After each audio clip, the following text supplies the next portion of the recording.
আসসালামু আলাইকুম। আজকে আমরা খুব মজার আরেকটা অঙ্ক নিয়ে আসলাম, সেটা হচ্ছে 5 ক্রমের ম্যাজিক বর্গ নির্ণয় করো। কিভাবে আমরা 5 ক্রমের ম্যাজিক বর্গ নির্ণয় করব, খুবই ইন্টারেস্টিং এবং মজাদার একটা অঙ্ক। এর আগে আমরা 3 এবং 4 ক্রমের ম্যাজিক বর্গ নির্ণয় করছি। তো এর জন্য আমাদের প্রথমত ম্যাজিক সংখ্যা নির্ণয় করতে হবে, যে 5 ক্রমের ম্যাজিক সংখ্যা কত হবে। ম্যাজিক সংখ্যা নির্ণয়ের একটা সূত্র আছে, এটা আমরা এখন জানি। সূত্রটা হলো ক ইন্টু ক স্কোয়ার প্লাস 1 ভাগ হচ্ছে 2। এখানে কর মান কত হবে, যে ক্রমের ম্যাজিক সংখ্যা নির্ণয় করবো, তাহলে 5 ভাগ হচ্ছে 2, তাহলে 5 গুণন 25 আর 26 ভাগ হচ্ছে 2 সমান হচ্ছে 5 26 130 2 65। তার মানে 5 ক্রমের এখন ম্যাজিক সংখ্যা কত হবে আমাদের, 65 হবে। 65 অর্থাৎ উপর নিচ কোনাকুনি এবং পাশাপাশি যোগ করে 65 মিলাইতে হবে, এটি হচ্ছে ম্যাজিক সংখ্যা। তো এর জন্য প্রথমত আমাদের মোট বর্গগড় কয়টি হবে, 5-এর বর্গ কত 25, তাহলে 25টি মোট ক্ষুদ্র ক্ষুদ্র বর্গগড় হবে। আর প্রত্যেকটা বর্গগড়ে একটি করে সংখ্যা, মোট কয়টি সংখ্যা বসাইতে হবে, 1 থেকে 25 পর্যন্ত। সাবধান, ভুলেও কোনো সংখ্যা দুইবার বসানো যাবে না। যে দেখো আমরা কিভাবে 5 ক্রমের ম্যাজিক বর্গটা নির্ণয় করি। প্রথমত আমরা কি করব, আমরা বর্গ ঘর তৈরি করব, সমান 5টি ভাগে ভাগ করব।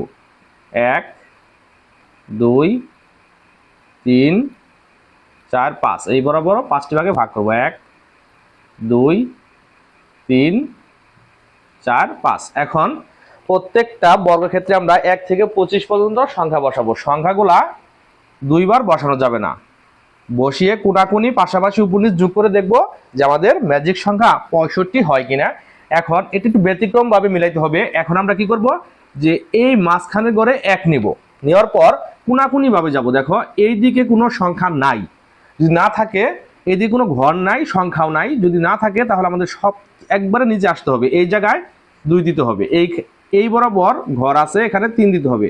এই বরাবর কোনো ঘর নাই, এর জন্য আমাদের কি করতে হবে, একবারে এই দিকে আসতে হবে, বামের সর্বশেষ এই জায়গায় 4 দিতে হবে। এই জায়গায় ঘর আছে 5 দিলাম। দেখো এই বরাবর ঘরটা আছে, কিন্তু ঘরটা সংখ্যা দিয়ে পূর্ণ আছে, এর জন্য 5-এর নিচে কি দিতে হবে, 6 দিতে হবে। এই বরাবর দেখো 7 দিতে হবে, এই জায়গায় দিতে হবে 8। এই বরাবর কোনো ঘর নাই, তাহলে নিচে আসতে হবে, এখানে দিতে হবে 9। এই বরাবর কোনো ঘর নাই, তাহলে বাম পাশে আসতে হবে, এখানে দিতে হবে 10। এই বরাবর ঘর আছে, ঘরটা সংখ্যা দিয়ে পূর্ণ আছে, এই জন্য 10-এর নিচে হবে 11। এই জায়গায় হবে 12, এই জায়গায় হবে 13, এই জায়গায় হবে 14, এই জায়গায় হবে 15। এখন খেয়াল করো, দেখো এই বরাবর কোনো এই দিকেও ঘর নাই, এই দিকেও ঘর নাই। যদি এরকম হয় তাহলে আমাদের 15-এর নিচে দিতে হবে 16। এই বরাবর দেখো ঘর নাই, তাহলে বাম দিকে আসতে হবে, এখানে হবে 17।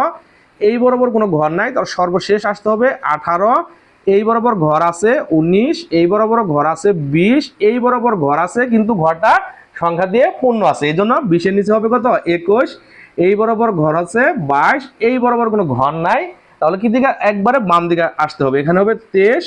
এই জায়গায় হবে 24, আর এই বরাবর কোনো ঘর নাই, নিচে একটা ঘর ফাঁকা আছে, এখানে হবে 25। এইভাবে আমাদের 1 থেকে 25 পর্যন্ত সংখ্যা বসাইতে হবে।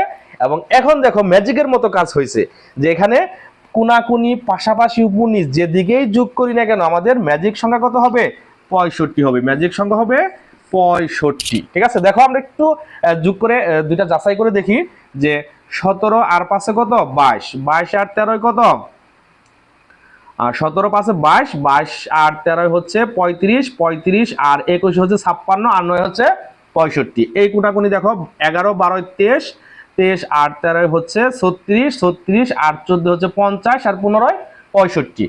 আমরা যদি একটু পাশাপাশি একটু দেখি, উপর নিচ দেখি, তাহলে 15 আর 16 31, 31 আর 22 হচ্ছে 53, 53 3 56, 9 65।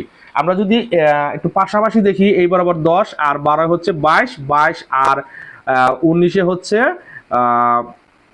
22 32, আর 9 হচ্ছে 41, 41 আর 21 হচ্ছে তোমার 62, আর 62 আর 3 হচ্ছে 65। এইভাবে সব দিকে আমাদের কি হবে, 65 মিলবে। এটাই হচ্ছে 5 ক্রমের ম্যাজিক বর্গ। কেমন? ধন্যবাদ সবাইকে।